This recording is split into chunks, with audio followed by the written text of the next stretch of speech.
இன்னொரு கட்சி ஒரு 5 பேரை சேர்த்துக்குன்னா அவன் தான் முதலமைச்சர்.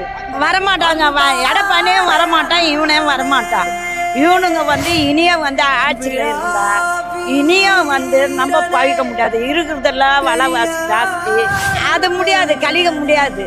அவர் ஆட்சியில் உக்காந்துதான் இவனுங்க இத்தனை வருஷம் ஆண்டாங்க இல்லை.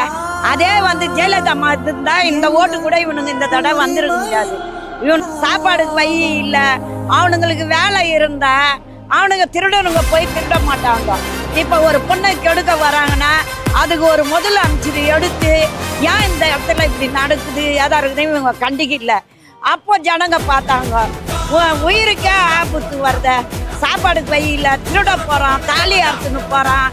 அவனுக்கு அந்த குடி போதையில், கஞ்சா போதையில், குடி போதையில் யாரு என்னன்னு ஒரு பெத்த தயப்பனாண்ட கூட ஒரு பொண்ணை விட்டுட்டு போக முடியல.